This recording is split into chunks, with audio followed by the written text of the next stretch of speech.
Tout homme est déclaré innocent jusqu'à ce qu'il soit déclaré coupable. C'est la première formule et le premier article qui est inscrit ici devant le palais de justice. Nous sommes à Paris. Et bien sûr, ceux qui attendaient ce grand procès du général Wanto, de Calibro, et bien sûr contre l'État du Cameroun, se disaient sans l'ombre de doute que ce sera la condamnation à mort aujourd'hui. Pour l'instant, le général Wanto et Calibro sont bel et bien libres. Nous sommes au palais de justice de Paris. Et première nouvelle, ils sont encore libres. Je vous y conduis. Salut Général Wanto. Vous êtes en direct de la page Facebook René Ngono officielle. Alors, vous sortez tout de suite, à l'instant même du tribunal. Vous étiez devant le juge. Où sont vos menottes?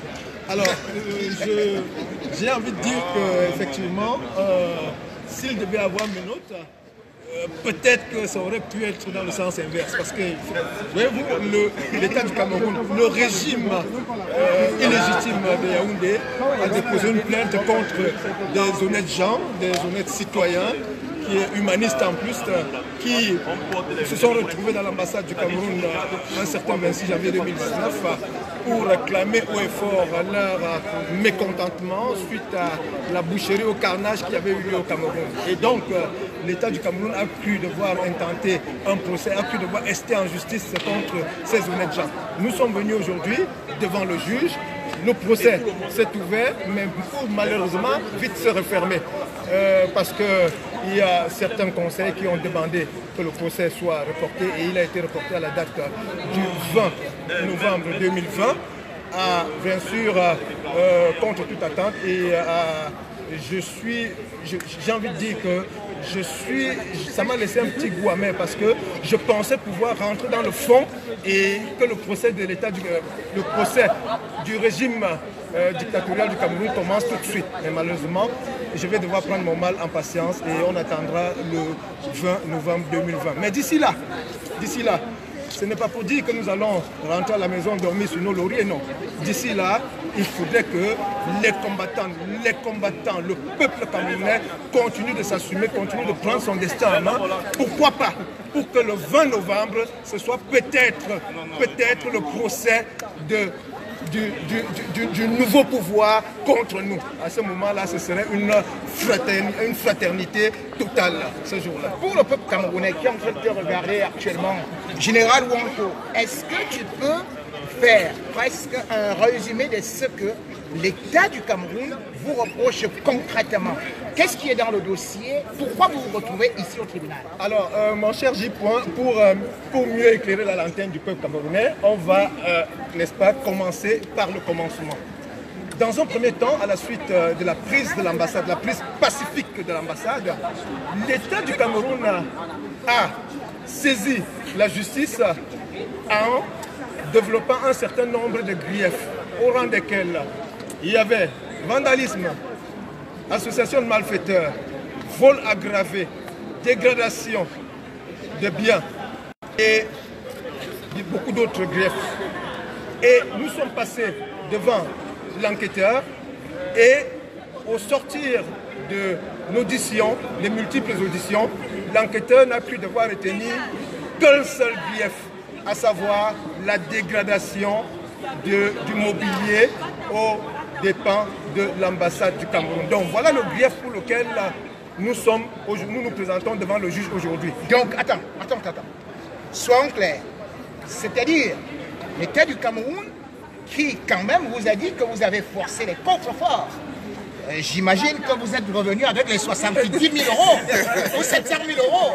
Vous êtes venu rembourser ou bien ça a disparu de la plainte. Alors au cours de l'instruction, les enquêteurs avaient vite fait comprendre qu'on avait affaire à un groupe, à une bande bien organisée, à des bandits de grand chemin. C'est pour ça que cette accusation de vol aggravé a été balayée du revers de la main par l'instruction. Parce qu'on avait vite fait comprendre que le personnel de l'ambassade avait monté un subterfuge, n'est-ce pas, pour détourner de l'argent, détourner beaucoup d'argent au sein de l'ambassade. Vous savez, c'est la seule ambassade du Cameroun. Je vous ai souvent entendu dire dans mon reportage que c'est la seule ambassade du Cameroun qui... La seule ambassade d'Afrique. La seule ambassade d'Afrique, pardon. Oui, il n'y a pas de... On ne paye pas... La seule ambassade africaine où on sort, n'est-ce pas, on sort de ce qu'on appelle de la norme bancaire. C'est-à-dire qu'on ne paye pas en carte bleue, on ne paye pas en chèque, c'est les espèces sonnantes et trébuchantes. Alors donc, vous comprenez que ceux-là même, les responsables de l'ambassade, qui le 26 janvier 2019 se trouvaient au sein de l'ambassade, ils ont vite fait de dissimuler les quelques sous qui connaissent par-ci par-là pour donc vouloir mettre ça sur la tête des libérateurs, des combattants que nous sommes. Donc la justice française qui, au demeurant, parce qu'il faut le dire, hein, la justice française reste l'une des plus performantes du monde.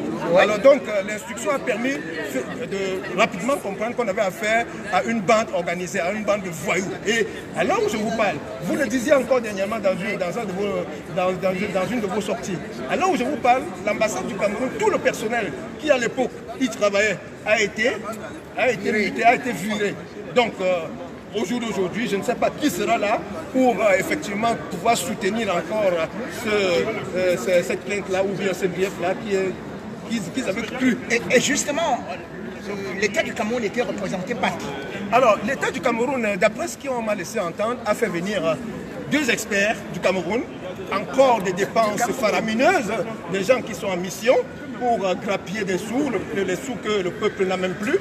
Donc l'État du Cameroun était représenté à la fois par un expert du ministère des Affaires étrangères, un expert du ministère de l'Intérieur et son conseil. Donc c'est les 3 personnes qui représentaient l'État du Cameroun. Bon. Alors, première des choses pour tous ceux qui nous suivent, retenez déjà juste une petite remarque, c'est que l'État du Cameroun se plaint de ce qu'on peut appeler l'ingérence. L'État du Cameroun se plaint bien évidemment que Maurice Kamto vienne en France, mais cependant l'État du Cameroun porte plainte en France. C'est l'État du Cameroun qui a porté plainte en France. C'est l'État du Cameroun qui, outrepassant l'article 22 de la Convention de Vienne, a fait intervenir l'armée française, enfin la police française, les forces de sécurité de la France, au sein du territoire camerounais. Parce que le territoire camerounais, c'est l'ambassade. Alors, au lieu que ce soit un problème camerouno-camerounais, puisque vous êtes bel et bien camerounais, c'est devenu un problème que la France est venue intervenir maintenant. C'est la justice française maintenant qui intervient. Et maintenant, Général Wonto, ce que nous avons souvent entendu, c'est que le pillage, le saccage, tous les gros mots qu'on a utilisés, c'était à l'initiative du professeur Maurice Kamto. Alors, est-ce que le professeur Maurice Kamto était à la barre, puisqu'on disait que c'est lui qui, d'ailleurs, était au tribunal et allé en prison au Cameroun. Le ministre de la Communication avait bien eu à accuser M. Maurice Kamto. Alors, Maurice Kamto était à la barre, il a été cité? Alors, il n'a pas été cité pour la simple et belle raison que, lors de notre audition, cette question-là avait été évacuée. Parce que, souvenez-vous, je l'avais dit en son temps, que pendant l'audition qui avait duré une demi-journée, on avait voulu absolument établir les supposés liens entre le professeur Maurice Kamto et moi. Nous en avions longuement parlé et au bout d'une heure, 1h30, on avait évacué cette question parce que j'avais pu démontrer que M. Maurice Kamto, au demeurant, que je ne connais pas, M. Maurice Kamto, que je n'ai, parce qu'en 20 ans de militantisme exacerbé, de militantisme profond sur la place parisienne, j'ai reçu tous les hommes politiques, les acteurs principaux de la scène politique camerounaise en France, à travers des conférences. J'en ai reçu une tonne. On commencerait à citer aujourd'hui qu'on y passerait la nuit. J'ai reçu tous les grands acteurs politiques dans des conférences à Paris et, comme par coïncidence, Maurice Kamto, c'est le seul que je n'ai jamais reçu dans quelques circonstances que ce soit. Et donc, la question d'un supposé lien avec Maurice Kamto avait été balayée du revers de la main par l'instruction. Donc aujourd'hui, au jour d'aujourd'hui, on n'en parle même plus. Au contraire, le MRC, aujourd'hui, est désigné comme tiers. Donc, dans le procès. Parce que les gens parlent de... Les gens disent que le MLC s'est constitué partie civile. Non, on ne va pas dire ça. Pour rester dans le jargon juridique et judiciaire, on va dire que le MLC s'est constitué comme tiers. Donc ils sont dans le dossier, parce qu'à un certain moment donné, ils ont été cités aussi à la porte-pièce. Donc ils sont là pour savoir de quoi il en ressort effectivement. Alors donc, la question d'un supposé lien avec Maurice Kamto, cette question a été évacuée il y a très très longtemps parce que j'avais pu démontrer, et effectivement les différentes enquêtes l'ont prouvé, que lui et moi, on n'avait aucun contact.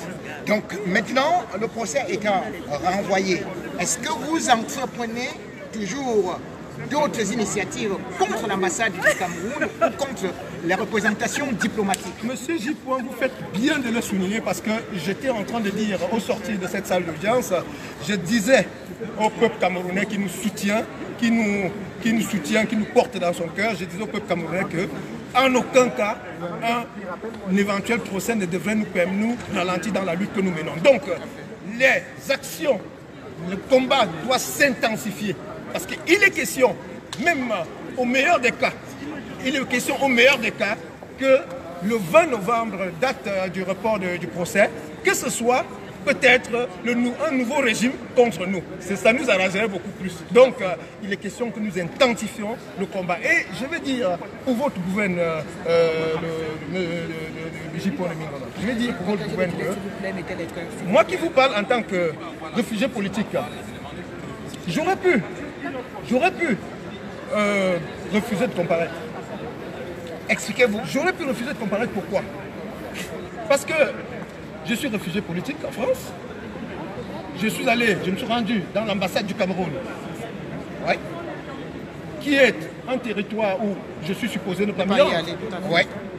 Et effectivement, je suis allé exprimer ma colère là-bas. Et à l'issue de l'intervention du GIGN et des CRS, il y a eu de la paperasse qui s'est envolée, qui a traîné partout au sol, des tables renversées. Et je suis au tribunal pour répondre du fait que j'ai renversé les tables à l'ambassade du Cameroun. Donc vous êtes là pour avoir renversé les tables? C'est le grief, c'est le motif qui est... C'est le seul fait qui nous est reproché aujourd'hui. Donc, j'aurais pu dire que c'était dans le territoire camerounais que cela se passait. Oui. En territoire camerounais que cela se passait, et effectivement aller dans le sens de dire que je ne réponds pas à cette convocation. Parce qu'il appartient à l'État du Cameroun de déposer une plainte contre moi au Cameroun. Voilà. Mais comme on est dans un pays qui marche sur la tête, un pays aux considérations à géométrie variable, un temps on vient en France déposer plainte contre les citoyens camerounais en France, un autre temps on parle de l'ingérence française et tout. Alors ce régime-là n'est plus à une contradiction près. C'est un régime qui nous a démontré qu'il ne sait même plus à quel sens se vouer. Mais je dis une fois de plus que pour moi, ce procès c'est beaucoup plus une tribune. Parce que je venais ce matin pour faire le procès de l'État. Du régime, je ne parle pas de l'État, du régime illégitime et usurpateur de Yaoundé. Ce matin, je venais faire son procès. Mais on va devoir prendre notre mal en patience et on va attendre le 20 mai. D'ici là, le combat doit s'intensifier. Le combat doit s'intensifier. Comment interprétez-vous, par exemple, ce qui s'est passé au Cameroun, à savoir les Camerounais qui se sont dressés, il semblait qu'ils étaient des milliers à aller défiler à l'ambassade de France au Cameroun. Ils étaient des milliers, voire des millions, pour exprimer leur colère contre l'ingérence française au Cameroun. Ils étaient des milliers, des millions. Mon cher Zikwa, nous allons commencer par le commencement. Tout part de quoi? Tout part, n'est-ce pas, du génie d'un de mes camarades. Quelqu'un que je considère comme étant un proche collaborateur, un fils. Donc tout part de son génie d'avoir pu déjouer toute la sécurité, n'est-ce pas, d'un grand événement comme le salon d'agriculture pour interpeller face à face le président Macron. Et donc ce génie-là de Calibro a permis... Calibro est quelque part là. Ah oui, après le Calibro qui viendra le retrouver. A permis donc de remettre la balle au centre. De mettre la question, n'est-ce pas, de la question du Cameroun au centre du jeu. Donc, à l'international, il est désormais question que le problème camerounais soit vu de près par toutes les instances internationales, par tous les pouvoirs, tout au moins le problème camerounais est à l'ordre du jour désormais. Et donc, ce génie-là de Calibro, que je salue, que je félicite, que je remercie pour l'acte de bravoure, l'acte qui fait de lui aujourd'hui un héros, je ne dirais même pas national, même international. Donc, cela a fait quoi? A suscité, et nous nous y attendions. On s'attendait à voir, n'est-ce pas, ce régime-là, parce que c'est un régime qui a la mémoire courte, c'est un régime amnésique. Quand il suffit simplement de faire une observation qui va, une observation, somme toute, qui va dans le sens de la vérité, mais qui ne l'arrange pas. Il suffit qu'il y ait une situation comme celle-là pour que tout de suite là, on monte savamment les petits jeunes à qui on donne 1500 francs CFA, dont l'équivalent, on va dire, de 1,5 €, pour aller donc faire une petite mascarade, pour aller se produire, n'est-ce pas, voilà, pour aller se produire, n'est-ce pas, dans une comédie théâtrale devant l'ambassade de France au Cameroun. Et je profite pour appeler la France, pour appeler le président Macron à ne pas céder face à ce genre, n'est-ce pas, de diversion. On appelle ça de la diversion pure et simple. Ils ont payé, je crois, 100 ou 200 ou 150 ou 200 jeunes à raison de 1,5 €, 1500 francs. Il semblait qu'ils étaient 200 millions. Voilà. Donc, et qui ne les ont même pas payés. Et qui n'ont même pas perçu leur cachet. Voilà, parce que c'était des artistes qui se produisaient et ils n'ont pas perçu leur cachet. Ils sont toujours à réclamer leur cachet. Donc, des artistes en chômage. Des artistes en chômage. Ou alors qui ont la profession vagabond. Voilà. Donc qui n'ont toujours pas perçu leur cachet. Et bon, voilà, ça ne nous étonne pas. C'est à l'image même de ce régime-là. Qui le revendique? C'est à l'image de ce régime. Mais toujours est-il que vraiment ce régime-là, c'est un régime qui nous a tout montré. Rien ne nous étonne plus venant de ce régime. Donc, ils ont mis quelques jeunes Camerounais, chômeurs pour la plupart, dans les rues pour aller dire leur colère à l'ambassadeur de France au Cameroun. Ils ont au passage copieusement insulté le président Macron, qui pour nous restait encore jusque-là quelqu'un qui acceptait de fermer les yeux face aux horreurs, n'est-ce pas, perpétrées par le régime de Yaoundé. Au jour d'aujourd'hui, il reçoit toutes les salves, n'est-ce pas, d'insultes de la part du régime et de ses contenteurs. Raison de plus pour que le président Macron comprenne à quoi, qu'il puisse comprendre le vrai visage de ce régime-là. Parce que c'est un régime qui, en fait, ne respecte rien. C'est un régime qui, pour un oui ou pour un non, est prêt, n'est-ce pas, à envoyer, n'est-ce pas, ses fantassins au créneau pour tout saccager. Donc, justement, parlant de ces fantassins, parlant de ces assassins, parlant de ceux qui piétinent les droits de l'homme, parlant de ceux qui versent du sang, bien évidemment, nous avons déjà le rapport de Human Rights Watch qui est bel et bien sorti et qui accuse gravement le régime camerounais avec preuve à l'appui. Et comme d'habitude, ils se lavent toujours des mains dans une sorte de conspiratisme où ils ne reconnaissent jamais rien, bien que femmes et enfants aient été assassinés. Comment interprétez-vous la sortie du ministre de la Communication, M. Sadi, qui a pris parole hier pour rejeter en bloc tout ce qui s'est passé en Gabon?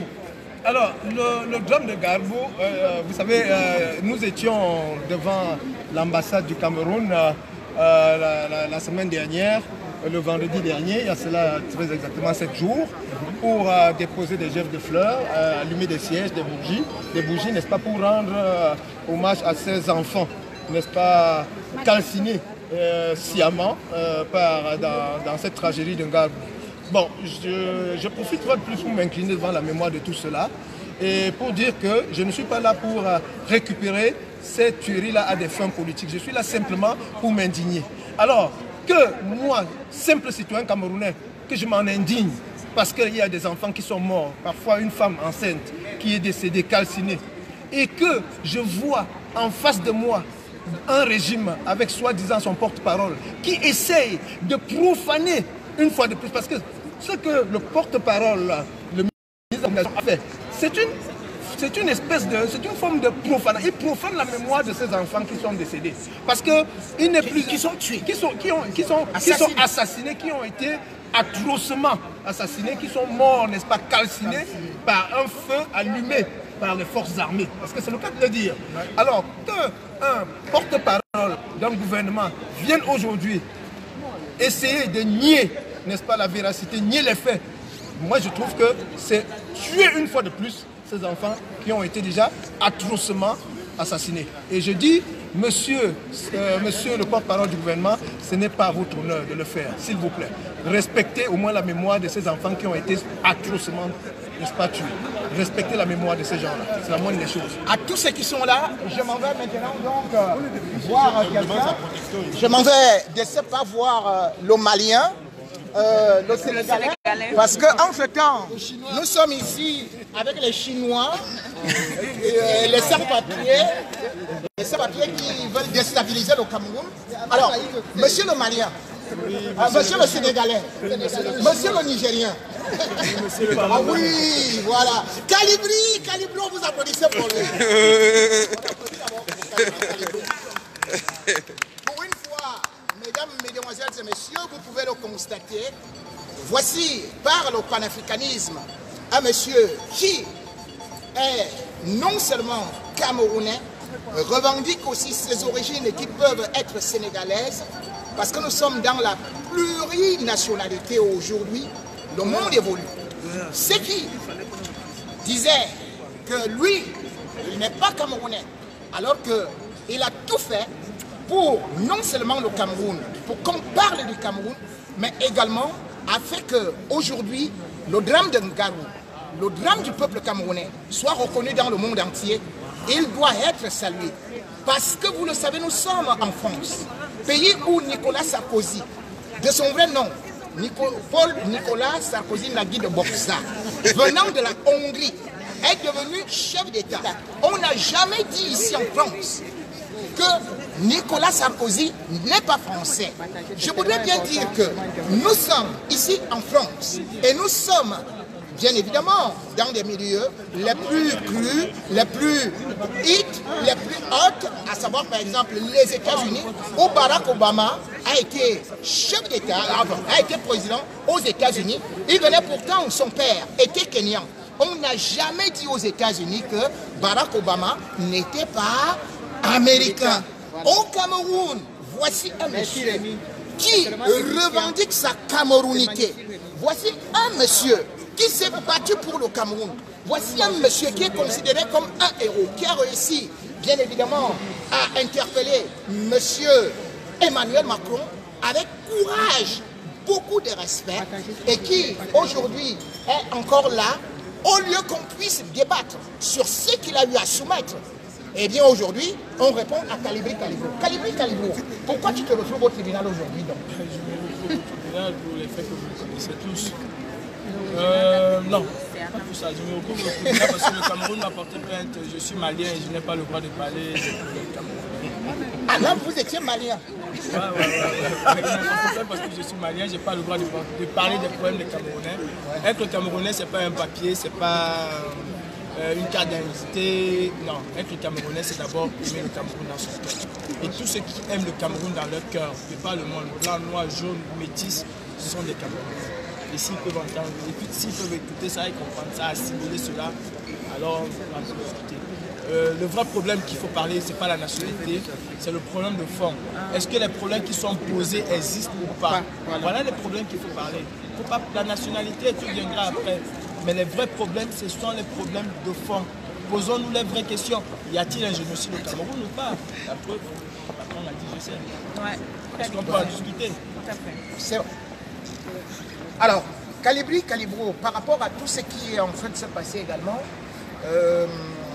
nous n'allons pas seulement parler du procès parce que le général Wanko en a déjà sérieusement parlé. Alors, nous parlons sur votre avenir. Il semble que vous avez reçu des menaces et que actuellement on est à la recherche de votre famille au Cameroun. Est-ce que vous avez pris des dispositions par rapport à cette tête qui est mise à prix, non seulement la vôtre, mais aussi à ceux qui vous sont proches? J'ai pas de famille au Cameroun, désolé. Quel paradoxe. On t'appelle l'humour, on va faire sortir. Ma famille au Sénégal ou au Mali. La famille au Sénégal, au Mali. C'est la meilleure, ça. Franchement, ils cherchent mauvais endroit. C'est au Mali. Donc ils sont en train de chercher au Cameroun, on est d'aller au Mali et au Sénégal.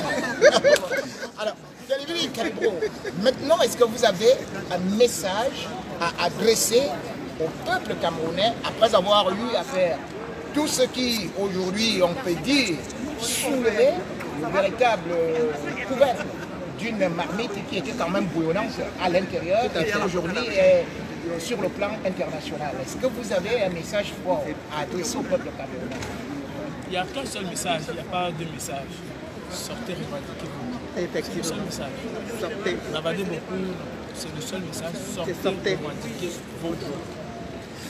Alors, bien sûr que là où nous sommes avec Kalibri Kalibro, vous constatez, c'est quelqu'un qui est peu disert, c'est quelqu'un qui n'est pas bruyant, c'est quelqu'un qui n'est pas un fief voyou comme on a toujours voulu nous présenter. Mais c'est quelqu'un qui est un humaniste, revendique les droits de l'homme et est toujours prêt à demander que le Cameroun, qui est dans son cœur, soit une terre des droits de l'homme, une terre prospère, une terre où les gens ne pourront pas toujours prendre la mer comme lui pour arriver jusqu'ici. Une terre où les gens ne pourront pas quitter, par exemple, là où on appelle l'Afrique en miniature, pour se retrouver ici dans les prés de Paris. Lui, il a fait, et si lui, qu'on dit qu'il n'est pas camerounais, qu'il est malien, qu'il est sénégalais, qu'il est nigérien, qu'il est français, qu'il est sans papier, si lui le fait, cela veut dire qu'il aime plus le Cameroun plus que nos dirigeants. Et c'est pour cela d'ailleurs que vous qui êtes là actuellement, nous sommes bien évidemment avec tout ce monde qui est venu soutenir le général Wanto. Nous sommes aussi avec la générale Marcel et notre sœur. Alors, vous avez aussi un message. Pourquoi vous êtes déplacé aujourd'hui? Alors que vous n'êtes pas si tôt, ça procède. Merci Rémi pour la question. Nous ne sommes pas convoqués au procès, mais nous sommes venus spécialement soutenir le général Wanto, le maréchal Kalibri Kalibro. C'est la dernière fois J. Rémi Gono qui a donné le titre de maréchal à Kalibri Kalibro, qui est notre héros aujourd'hui. Donc nous sommes venus les soutenir pour leur procès, en fait leur mascarade de procès, je peux appeler ça comme ça. Donc c'est injuste qu'au jour d'aujourd'hui, les Camerounais puissent se lever pour revendiquer leurs droits et qu'on les traduise en justice. Et nous sommes venus les soutenir à cause de cette mascarade. Donc le procès n'a déjà pas eu lieu. Ils ont renvoyé ça au 20 novembre, ce qui est sûr. Ce sera nul et non fait. Donc nul et non avenu. Donc au jour d'aujourd'hui, tout ce que nous pouvons vous demander de faire, nous vous demandons de vous lever pour revendiquer vos droits.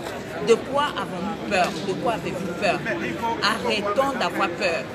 Arrêtons d'avoir peur. Vous voyez vous-même ce qui s'est passé l'autre jour, avant-hier, au Cameroun, à Douala. Je remercie le peuple camerounais, je remercie tous les compatriotes à Douala qui se sont levés pour montrer à ce gouvernement de tyrans qu'il est grand temps de mettre les verrous, de prendre leurs valises et de dégager. Voilà, c'est de ça qu'il s'agit parce que nous voulons construire un Cameroun meilleur, un Cameroun nouveau pour nos enfants, pour vous, pour vos enfants, pour vos petits-enfants. Un Cameroun nouveau est possible, un Cameroun meilleur est possible. La patrie ou la mort, nous vaincrons.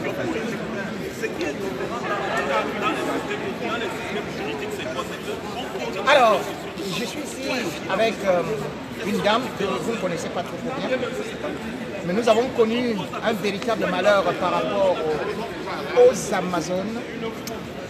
Celle qui était presque la pièce maîtresse avait eu à disparaître de façon un peu suspecte. Elle nous a quittés, c'était la doyenne des Amazones. Et ici, je suis avec sa petite sœur. En sa mémoire, je vous la présente. Est-ce qu'elle a déjà été enterrée? Est-ce qu'elle a été émue? Oui, et c'est dans ce tribunal qu'on nous a donné l'accord. Moi, je ne fais pas les oui là. On nous a empêché par tous les moyens de le donner ici. Parce que pour papa, les gens qui voulaient que le corps parte au Cameroun ne voulaient pas qu'on sache de quoi ma soeur est morte. Et moi, je ne suis pas un enfant, je ne suis pas une intellectuelle.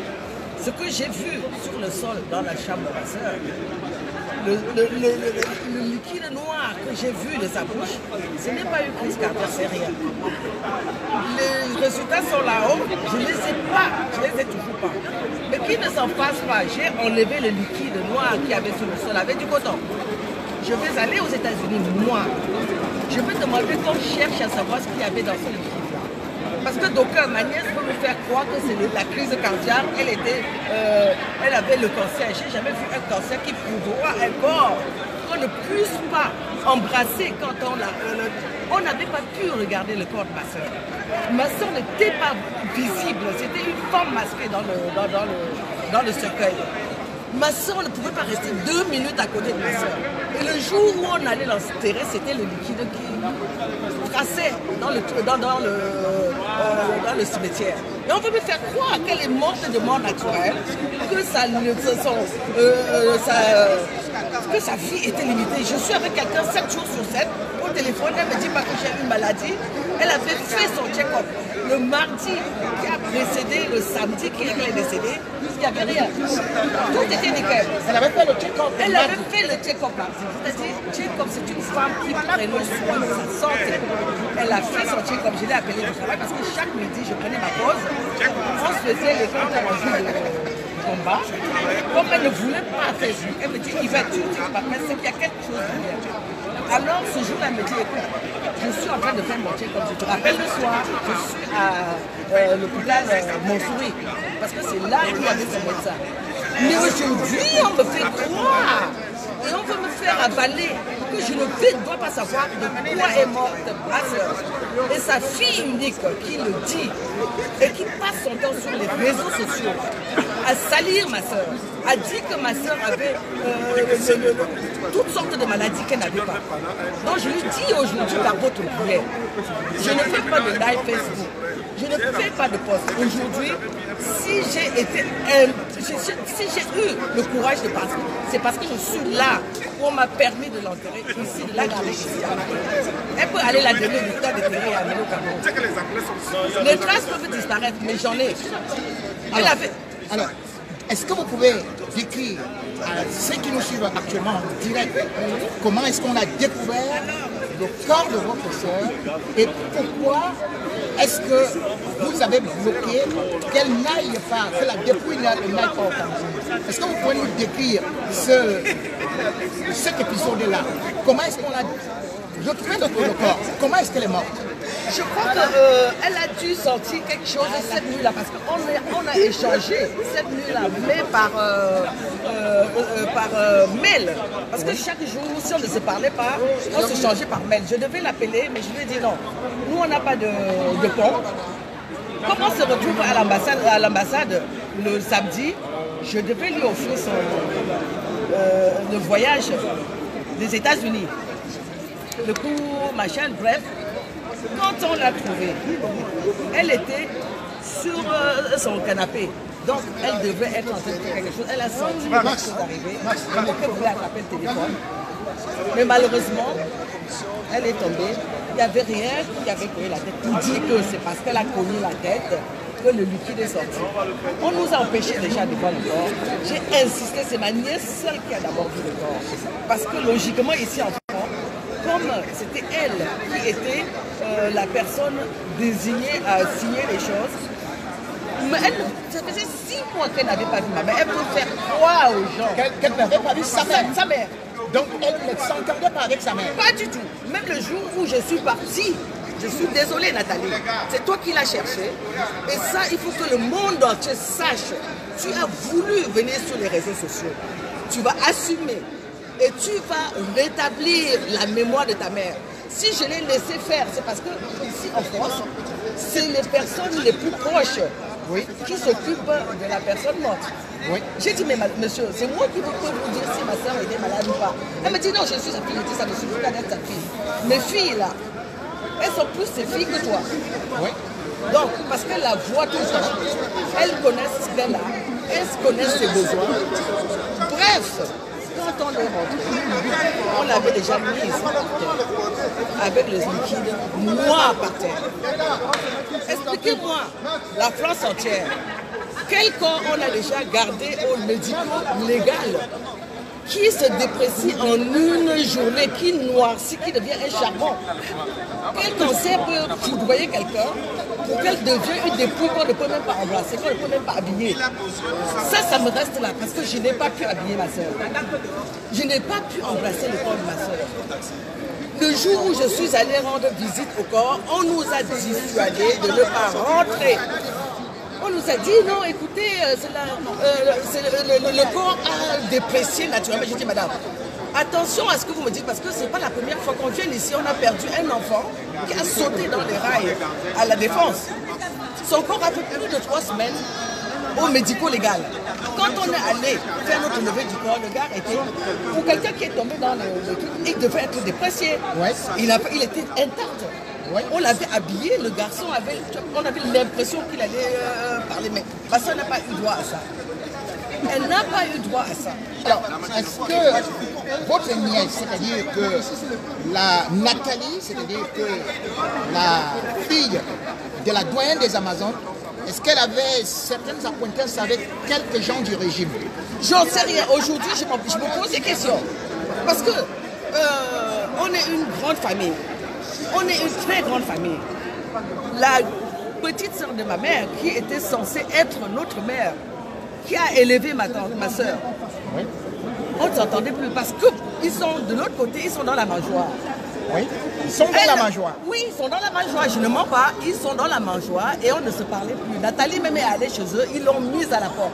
Pourtant, c'est la petite fille de cette dame qu'elle a élevée à la porte. Mais à ma grande surprise, que ma soeur meurt et qu'elle reparte de ce côté-là, ça me fait me poser encore plus de questions. Elle était concrètement avec qui? Avec eux. Elle nous a abandonnés, mes frères, mes petits frères, mes enfants et moi, parce que nous sommes les seules personnes qui avions vécu régulièrement avec ma soeur. Ma fille est née à 3 enfants. À chaque accouchement, elle était là à la porte de mes enfants. Donc, on était à même de raconter les choses sur elle que ma nièce. Et ça, ce n'est pas faute d'avoir dit à ma nièce, écoute, même si ta maman est un peu dure de temps en temps, baisse un peu le ton et parle à ta maman. Même moi, je te parle, je suis de temps en temps, on n'est jamais d'accord, ma soeur et moi. Mais les 6 derniers mois, quand on est rentré dans le combat, on était tout le temps d'accord et elle m'a fait une déclaration d'amour ce lundi. Elle me dit, tu sais quoi, j'ai dit non, Brigitte. Elle dit que ça me fait plaisir aujourd'hui de savoir que j'ai une personne que j'appelle n'importe quand, même à ton bureau, et que je parle avec elle, elle m'écoute, elle comprend mes aspirations, parce que son aspiration c'est quoi? C'est que le Cameroun, chacun puisse manger à sa faim, que chacun puisse travailler. Elle a érigé une grande maison au Cameroun avec ses mains, avec ses propres mains. Et elle prenait les enfants au Carrefour Bonokamois pour aller les faire travailler chez elle et elle les a payés à la fin. Quand elle n'a pas pu partir en décembre, sur sa tête, elle a envoyé 100 000 francs au Cameroun pour partager à ses enfants-là parce qu'ils n'avaient pas, parce qu'elle se dit, bon, mais ils ont besoin de passer quand même leur Noël. Alors, concrètement, maintenant, par rapport au procès, est-ce que ça s'est arrêté là, ici au palais de justice, c'est terminé pour la mort de ta petite sœur?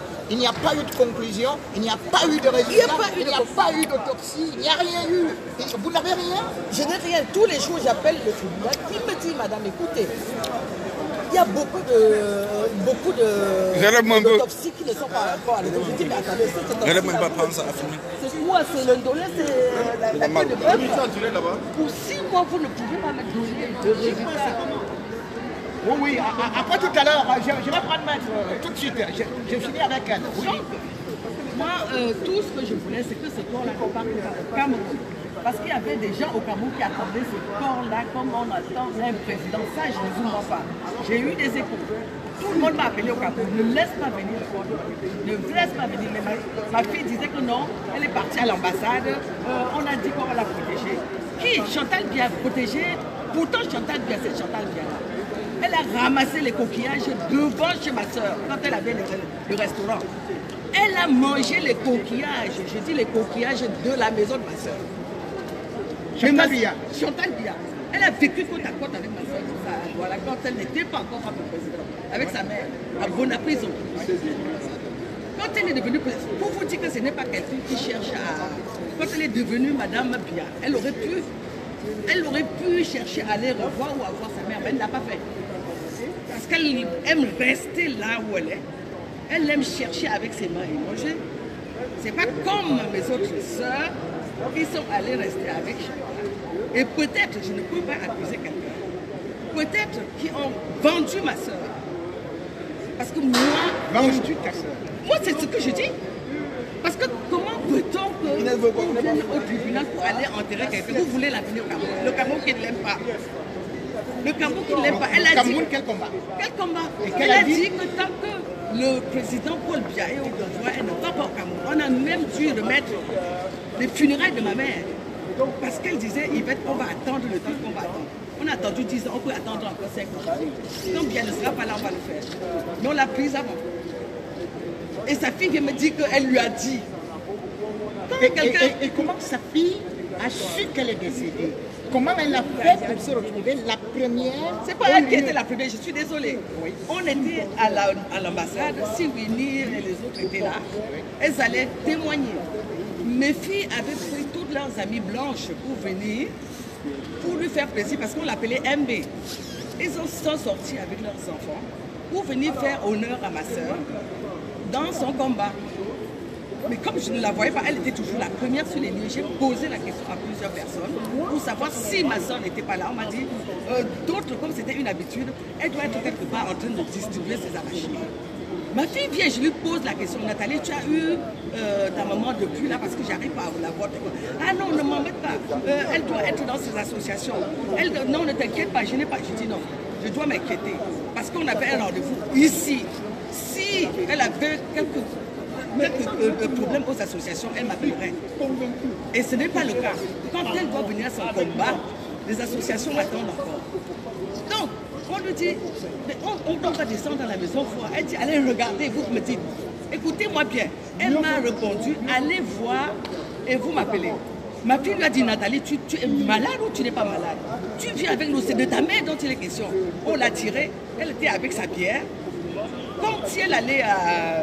Je dis... avec sa bière? Oui, en main, dans le métro, dans le transport. Ma deuxième fille a dit, maman, je ne reste pas à côté de quelqu'un qui boit dans le transport. Bref, on arrive, on veut ouvrir la porte, elle dit non, ne faites pas, elle n'est pas là. Ma fille, elle dit non, Nathalie, tu mens. Regarde comment ces volets sont. Tu ne connais pas Mali, on a vécu avec elle pendant 7 ans. Quand les volets sont entrouverts, et quand les volets sont fermés, la vitre ouverte, c'est pour que l'air entre. Et c'était le cas, dit non, elle ne peut pas être là, elle doit être aux associations. Quelqu'un est rentré pour quelqu'un qui connaissait sa mère, qui était tout le temps avec sa mère. Je vous assure, moi, je n'avais pas besoin de prendre son code. Parce que quand j'arrivais chez elle, j'appelais, elle m'ouvrait. Mais elle n'avait pas le code de la maison de ma soeur. On a dû attendre que quelqu'un vienne et ouvre. On rentre dans le sas. Ils vont appeler. Je dis non, je sens quelque chose qui n'est pas bon. Je m'assieds dans le sas. Je dis allez appeler le téléphone. Ils appellent. Ils disent non, on a appelé, il n'y a rien. Je dis ça sonne. Ils disent oui, ça sonne. Je dis vous avez mis l'oreille à la porte. Ils sont revenus appeler. Et donc le téléphone a sonné. Je dis qu'est-ce que je vous ai dit? Brigitte est morte. Elle dit non, elle a oublié son téléphone à la maison. Je lui avais offert. Je dis fais-moi de la parce qu'elle ne peut pas oublier son téléphone. Et ma fille lui dit elle ne peut pas sortir son téléphone sur lequel on a joué tout le temps. Même si tu as fait un téléphone. Ce téléphone qui est à la maison, c'est celui qu'elle arrive même au métro. Donc c'est comme ça on appelle les pompiers. Elle ne voulait même pas qu'on appelle les pompiers. Elle ne voulait pas qu'on appelle. Elle ne voulait pas. On appelle les pompiers, même pour blaguer. Elle dit aux pompiers, ne cassez pas la porte parce que si vous cassez, elle va se fâcher. Elle n'aime pas qu'on casse. Je dis, elle se fâche. Je vais arranger la porte. Je vais lui dire, il ne fallait pas m'inquiéter. Casser cette porte. Et ma fille était derrière. Elle était tout le temps en train de dessus. Et elle a vu les pieds de mon soeur sur le canapé. Elle est rentrée, elle criait. Sa soeur lui dit, Nathalie, parce qu'on a l'habitude de blaguer entre nous, ne blague pas comme ça, c'est quoi? Elle dit, je ne blague pas, j'ai vu le pied de moi, les Brigitte sur la chaise. Et moi, je l'ai vu que lorsqu'on avait tout arrangé. Voilà. Et voilà. Bon, merci pour ce témoignage très émouvant. Vous me suivez parce que... Je vous en prie. C'était avec mon... Ah non, il fallait merci, que ça sorte. c'est très émouvant. Il fallait que ça ce témoignage. Venez. J'ai pas. Bonjour maître. Maître, ici, regardez, vous êtes au niveau de la page Facebook Mingono officielle. La page Facebook Mingono officielle qui remercie tous ceux qui sont là actuellement. Et je suis avec... alors, maître, c'est vous qui êtes venu défendre Wanto, Kalibri et Maître Foko. Je dis bonjour à tous les followers. Je te remercie déjà d'être toujours au fond. Est-ce que tu vas approcher, tu vas donner la possibilité effectivement de dire deux mots par rapport à ce qui se passe. En fait, je ne suis pas l'avocat des trois combattants qui sont devant nous. Je suis l'avocat du général Wanto. Attendez un instant, je suis en direct. En particulier, je défends le général Wanto. Bien entendu, je connais aussi les combattants et j'ai eu accès au dossier en entier. Comme vous le savez, l'affaire a été envoyée au 20 novembre 2020 parce qu'effectivement, l'affaire n'était pas en état d'être jugée aujourd'hui. Parce que tous les avocats, il y avait quelques décisions au moment, il y en a d'être, n'est-ce pas, choisis dans l'affaire, qui finalement n'était pas encore complètement fait du dossier. Et on a fait une sorte de mise en état et l'affaire a été renvoyée pour voilà. Alors, maître, il semblerait que le président Kamto soit également aussi impliqué dans ce dossier-là. Alors, de quoi est-il question au juste? Il m'a été rapporté que un avocat s'est constitué dans l'affaire. Au début, on a parlé du parti civil, mais information prise, il s'agit simplement d'un tiers. Vous savez que dans cette affaire, effectivement, le président est allé en prison parce qu'on lui avait, n'est-ce pas, attribué n'est-ce pas, la responsabilité de la case des ambassades. Donc, puisque son nom a été évoqué, ou le nom de son mouvement a été évoqué, dans cette affaire, il a semblé utile, n'est-ce pas, qu'un avocat vienne effectivement savoir de qui il s'agissait et s'il était concerné par cette affaire-là. Il se trouve qu'en fin de compte, les parties, en tout cas les prévenus, ont totalement, chacun pour sa part, n'est-ce pas, reconnu sa participation à l'affaire, ne serait-ce que dans l'enquête en cours, et qu'aujourd'hui le MRC n'est aucunement concerné ni en tant qu'auteur, ni en tant que donneur d'ordre, ni rien du tout dans cette affaire. Simplement le fait d'avoir pu se constituer, donner effectivement l'accès au dossier, et ça permet aussi que demain, lorsqu'un jugement sera rendu pour un exemplaire de ce jugement, puisse être donné à l'avocat qui s'est constitué dans l'affaire pour le MRC, pour le président. Alors, vous qui connaissez certaines choses mieux que nous en matière de droit, que risque votre client? Mon client en particulier est là pour dégradation. Dégradation, il est là pour dégradation. Je ris parce que c'est quand même un peu ridicule. Il est là pour les faits de dégradation, rien de plus. Il est convoqué pour être entendu sur des faits de dégradation. Et le plus intéressant, c'est ce qu'il aurait dégradé. Ça veut dire que c'est un petit cadre de photo de M. Colbia qui a été jeté par terre dans la colère qui nous vaut aujourd'hui effectivement d'être au tribunal. Lorsqu'on imagine que des avocats sont grassement payés pour venir sauver l'honneur de l'ambassade du Cameroun parce que la photo de M. Bia a été jetée par terre, vraiment il y a de quoi rire. Donc, qu'est-ce qu'on vous demande donc? C'est une condamnation? Non, mais aujourd'hui, effectivement, j'ai demandé à la partie civile qui s'est constituée donc, aux intérêts de l'ambassade, qui venait aux intérêts de l'ambassade du Cameroun. Je lui ai demandé s'il y avait des conclusions de partie civile. Il m'a dit non, on s'est constitué. Mais quand on se constitue partie civile, en principe, quand on fait la... Je veux dire qu'on se constitue partie civile, c'est bien entendu pour demander réparation du préjudice qu'on estime avoir subi. Et donc je ne sais pas combien l'ambassade du Cameroun chiffrera la photo de Paul Biya. Bien évidemment, à partir de cet instant, nous sommes en train, mettez-vous devant. Bien sûr aussi en train de partir actuellement. Fais une photo de famille. On va faire une photo de famille. Vous êtes actuellement en direct pour ce procès historique. Comme on disait historique, qui s'agirait plutôt on voulait un procès historique, mais c'est un procès insolite, parce que vous constatez aujourd'hui que c'est pratiquement une montagne qui a accouché d'une souris, et où nous sommes en train de sortir librement, parce que contrairement à ce qu'on dit, lorsque quelqu'un ne fait rien au Cameroun, eh bien, il va d'abord directement en prison. Et lorsque quelqu'un est présumé innocent, parce que j'ai commencé par présumer innocent, eh bien, lui, il va d'abord en prison. Mets-toi là-bas, en fait, Aujourd'hui, parce que là, tu sors dans le ça, cadre. c'est avec le collectif qui est là. Je vous laisse avec eux, tout en disant que voilà, quelques-uns qui sont actuellement là, voilà, ils veulent aussi. Ils veulent une photo. Avec quelques combattants. C'est pour une photo de famille. Et vous êtes bien évidemment aussi en direct.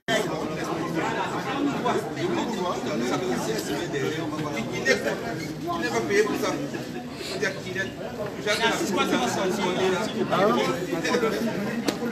Comme je vous le disais, donc, c'est le grand procès aujourd'hui qui, je vous le dis, n'a finalement pas eu lieu parce qu'il a duré à peine quelques secondes. Après, ça a été renvoyé à une date ultérieure. Et bien sûr que l'État du Cameroun, comme vous pouvez le constater, est venu se ridiculiser ici en revendiquant un pot de yaourt qui aurait été consommé, qui aurait été volé dans un frigo, en attendant que la photo de Paul Biya aurait été dégradée. Donc à partir de là, vous vous rendez compte que pour un pays qui aujourd'hui est presque au fond du gouffre économique, pour un pays où il faut ratisser large pour avoir un centime, on paye quand même des avocats pour venir faire un procès qui d'avance est perdu. Voyez comment est-ce que cet État fonctionne avec la tête en bas et les pieds en haut.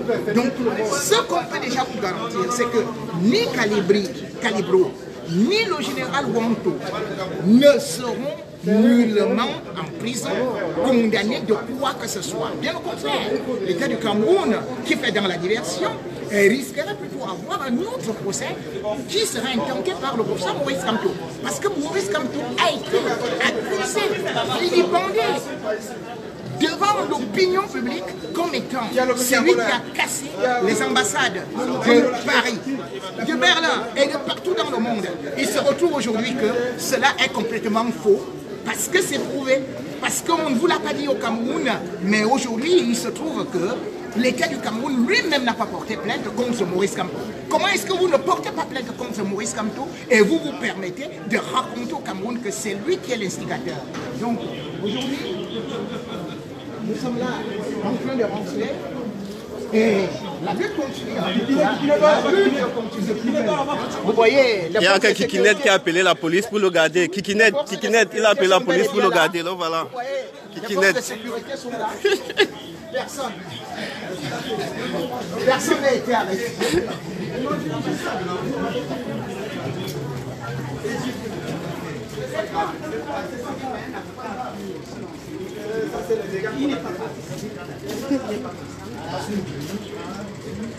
On est toujours là à Paris. On sort du moment, mon Dieu. Et je profite pour saluer tous les journalistes qui sont actuellement en prison, qui sont incarcérés, qui n'ont rien fait, qui attendent leur jugement. Ce jugement qui n'arrive même pas. C'est dommage, vous voyez à peu près comment est-ce que tout homme est présumé innocent jusqu'à ce qu'il soit déclaré coupable. Article numéro 9 de la Déclaration des droits de l'homme et du citoyen de 1789. C'est écrit à l'entrée du tribunal. Au Cameroun, on met des gens en prison alors qu'ils ne sont pas déclarés coupables. C'est un État voyou. C'est un État voyou. Et bon, vous parlez de la démocratie.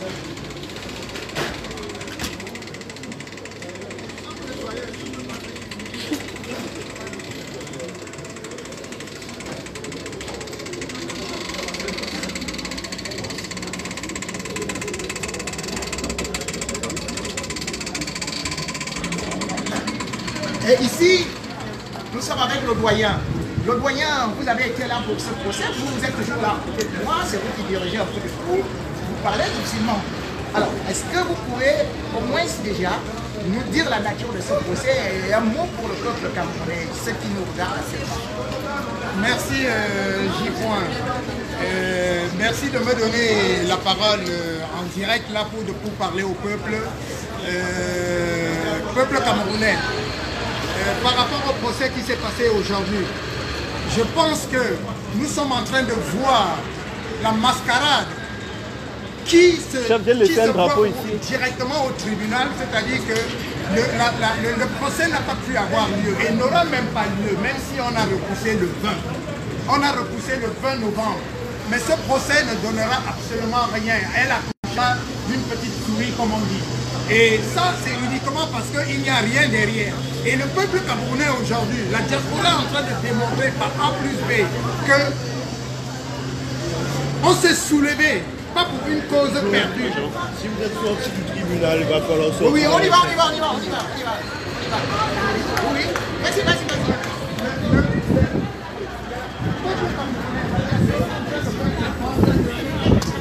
Le gouvernement camerounais, ce gouvernement est sur la va tomber à tout moment.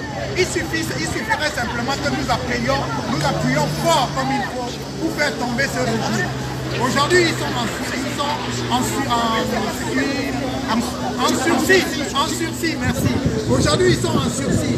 Sûr et certain que dans les jours qui viennent, nos prochaines sorties, on va appuyer là où il faut. Parce que cet homme qui a tué les Camerounais, qui a divisé les Camerounais. Et aujourd'hui, le Cameroun est devenu la risée du monde entier. Nous allons l'amener à la CPI. Nous avons décidé d'amener cet homme qui est l'artiste de la mort au Cameroun. Nous avons décidé de l'amener à la CPI. Ça, c'est une forte déclaration. Oui. Vous allez amener Paul Biya à la CPI. Comment ça? Par tous les moyens. C'est-à-dire qu'avec nos sorties, diplomatiquement, on va faire ce qu'il y a à faire. De toute façon, ils le comprennent puisqu'aujourd'hui, ils sont en effervescence là-bas. Ils ne tiennent plus en place au Cameroun. Et nous le savons. Alors, est-ce que tu peux venir ici? Tu vas prendre pour montrer aux Camerounais la beauté d'abord de Paris et de ce tribunal. Hein? Ah oui, vous voyez. Et vous venez par ici. Voilà. Et c'est encore en construction. Vous mettez tout ça pour que les Camerounais essayent de regarder. Vous prenez tout cela. Voilà, ça c'est un tribunal. C'est un tribunal. Voilà, nous sommes ici à Paris pour le constater. C'est propre, c'est joli, c'est beau. Les juges travaillent dans des conditions adéquates. Les juges ici ne sont pas corrompus. Les juges ici écoutent, bien évidemment, que ce soit la défense ou la partie civile. Ici, on n'achète pas la justice. Ici, on ne corrompt pas les magistrats. Ici, ce n'est pas Macron qui commande. Parce qu'en démocratie, il faut savoir qu'il y a plusieurs sortes de pouvoirs. Le pouvoir exécutif, qui bien évidemment concerne Macron et son gouvernement, et il y a le pouvoir législatif qui concerne l'Assemblée. Et d'ailleurs, vous constatez aujourd'hui, depuis hier, le Parlement français a commencé à débattre sur le génocide au Cameroun. Oui, il est déjà arrivé parce qu'ils ont prononcé le mot génocide, comme Macron lui-même aussi avait validé. Il y a le pouvoir judiciaire, c'est-à-dire qu'ici, on juge même les anciens chefs d'État. Oui, ici, on juge tout le monde. C'est comme ça qu'un pays normal fonctionne. Mon Cameroun, on attend que Paul Biya dise, allez mettre tel en prison, sortez tel, et puis remettez tel autre. Tous les pouvoirs sont concentrés en face à l'individu. C'est ce que l'on appelle le totalitarisme. Et ça ne peut pas fonctionner. On ne peut pas être dans un pouvoir, dans un régime totalitaire et prétendre être dans une démocratie où tout, de façon monolithique, repose sur un seul individu qui devient un Dieu suprême. Et d'ailleurs, vous avez constaté que le fanfaron, le roublard qu'on appelle Jacques Famandongo, qu'est-ce qu'il dit? Il dit, c'est notre créateur et nous sommes ses créatures. Ici en France, en République, les êtres humains sont égaux.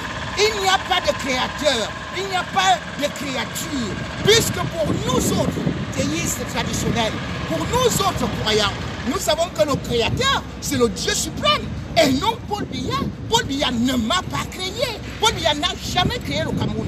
Il a trouvé le Cameroun. Il partira par tous les moyens. Donc c'est pour ça que je voulais juste vous montrer, voilà ce qu'on appelle un pays de démocratie. Regardez comment c'est beau. Vous allez nous dire le Cameroun est beau. J'aime de Dieu Momo. Viens. Avec, il marche comme ça, il dit, regardez comment c'est beau. Regardez comment c'est beau. Mais regardez comment c'est beau ici. Mais le problème c'est que beaucoup de gens aujourd'hui n'ont pas réussi à pouvoir arriver ici pour bénéficier des services de santé, des services de sécurité, des services scolaires, des services de tout. Donc aujourd'hui aussi, je vais dans quelques instants vous annoncer que nous allons nous diriger vers l'ambassade. Voilà. Oui. Nous allons nous diriger l'ambassade du Cameroun. Ah, je suis un peu. Pour aussi aller dire là-bas notre courroux. Nous allons, sans l'ombre d'un doute, avec l'Africa dans tout ça. Vous êtes d'accord? Oui, on est d'accord. Est-ce que vous êtes d'accord qu'on va faire un petit sitting une minute là? Oui, on est d'accord. On va voir comment il se en puissance. Voilà. Alors, mon cher, là où nous sommes également, toi tu n'as pas parlé. Oh là là là là là là là là. Direction, oui, envoyez le message. Oui, direction l'ambassade. Direction l'ambassade. Et c'est maintenant. Okay. On se dirige à l'ambassade maintenant. Mais on sort. Et aussi, attendez, oh là là, j'ai même mes confrères là. J'ai mon jeune confrère qui est là. Canadien. Eric Golf. Ah. Attendez. Arrêtez tout. Fermez le micro. Il semble que c'est toi qui es terroriste. Bah écoute, grand frère Kiko René Mbana, merci pour cet instant que tu me donnes l'occasion de répondre à cette information mensongère, cette calomnie de la part d'un frère que je connais bien, Narcisse Barga, qui a été, à un moment donné, employé au Canada International, il connaît la maison. Bah, j'ai été très surpris de lire sur son mur il y a quelques jours une affirmation mensongère, je vous le dis une centaine de fois, je nécessiterai de le dire. J'ai lu sur son mur qu'il affirmait que l'activiste Thiam Calibro a bénéficié de mon soutien, du soutien du Canada International, donc de mon soutien parce que je suis correspondant permanent du Canada International en France, qu'il a bénéficié d'une accréditation de Canal 2 pour se retrouver au sein de l'agriculture. Je profite de ton instant pour démentir fermement cette affirmation, cette calomnie, et je vais expliquer aux Camerounais qui m'écoutent à travers ce direct que je suis journaliste pigiste à CNews et à LCI et journaliste accrédité à l'Élysée. Ce jour, donc ce samedi, j'étais accrédité par mon média CNews avec ton frère pour couvrir le salon de l'agriculture. Et c'est à ce titre que je me suis retrouvé au salon de l'agriculture, accrédité par CNews. Vous pouvez voir, hein? Par mon média CNews. Et puis, Eric Golf Kwachou, contrairement, parce qu'il y a beaucoup de gens là. Il y a beaucoup de gens, je dis bien, il y a beaucoup de gens qui bavardent là, qui vous disent qu'ils sont journalistes. Parfois même ils s'en prennent à moi. Eric Kwachou, il a ça. Ça, c'est la carte de presse d'identité, carte d'identité de journaliste professionnel. Ceux qui font les directs là, qui vous présentent aussi leur part. Comme je présente ma part, comme ils présentent sa part. Qu'ils vous présentent leur part et non qu'ils vous disent qu'on a fait les grandes écoles. Vous faites les grandes écoles, mais vous faites le journalisme dans votre studio, dans votre maison. Vous faites les enquêtes dans votre maison. Dites aussi que je suis employé par CNews. Dites aussi que je suis employé par LCI. Vous ne pouvez pas venir en France Vous n'avez jamais travaillé dans un média. Votre média, c'est la chambre à coucher. Vous êtes assis là et vous dites aux autres que non, attendez, les autres n'ont pas été à l'école. Et les Kouachou n'ont pas été à l'école. Voilà alors, voilà les documents. Vous-même, vous voyez les documents. Les voilà. Les autres là, quand ils commencent là, demandez-leur des documents. Comme je vous présente souvent les miens. Je vous avais présenté. Oui, allez, oui, je vous présente souvent. Vous voyez, je venais le couvrir là. Vous voyez la carte de le badge. Vous comprenez? C'est comme ça. Ce n'est pas. Vous voyez que c'est presse. CCIJP. Et c'est bel et bien J. Rémi Gono. Voilà. Donc c'est comme ça. Donc, les autres là, Eric Kouachou. Que tu as été terroriste. Est-ce que tu vas laisser ça tomber comme ça? Non, évidemment, je ne peux pas laisser tomber. J'ai évidemment rendu compte à ma hiérarchie. J'ai eu la vague de ma hiérarchie parce qu'il était important de clarifier cette situation et de stopper cette calomnie. Nous avons décidé de porter plainte. Une plainte a été déposée au commissariat de Guyancourt parce que ville où je réside. Et je laisse l'opportunité au procureur de la République de se saisir cette enquête. Il était important et j'ai demandé, parce que l'auteur de la diffamation est un Camerounais que je connais bien, Nassim Barga, de s'excuser parce que l'erreur, ça peut arriver. Force était de constater qu'après 2 jours qui était l'ultimatum qui est passé hier, il ne s'est pas excusé. J'ai enclenché la procédure de plainte qui a été déposée et je laisse le soin à la justice de se saisir de cette histoire. L'essentiel était de démentir fermement et je demande fermement cette calomnie.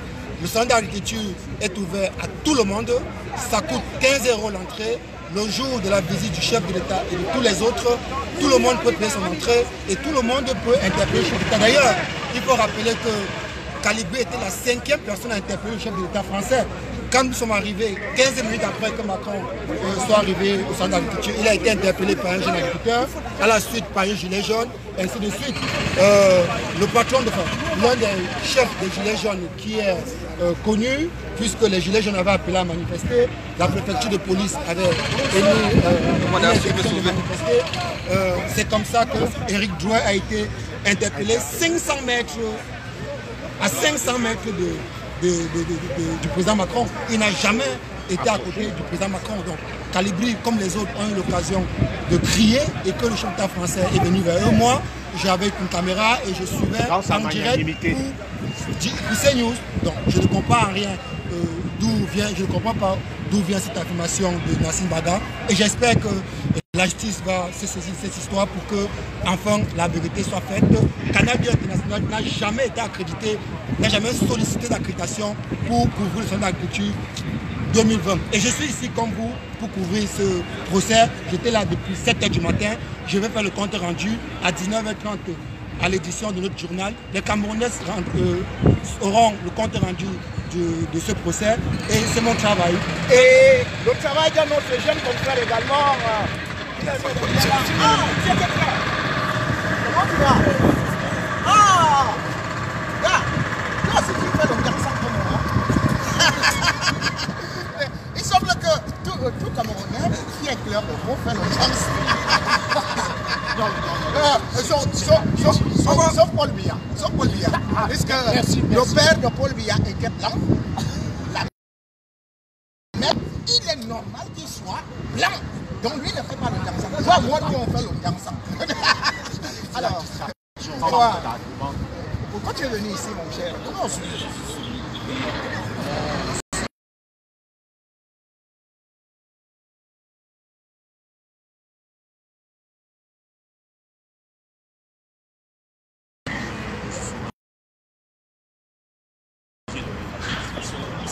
C'est vrai que pour moi, je suis pas journaliste politique sur les sportifs, mais les circonstances sont exceptionnelles. Donc, par rapport à cela, il fallait bien trouver un moyen de pouvoir relayer les informations de cette activité. Surtout que localement, il se dit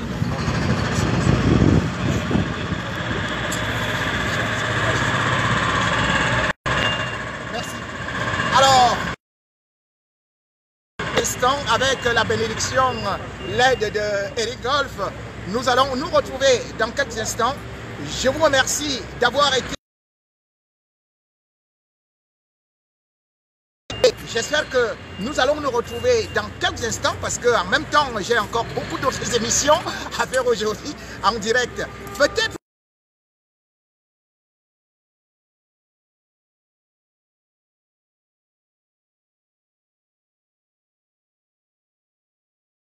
Mingono officiel et que Dieu bénisse le Cameroun, que Dieu bénisse l'Afrique, que Dieu bénisse l'humanité. Ciao.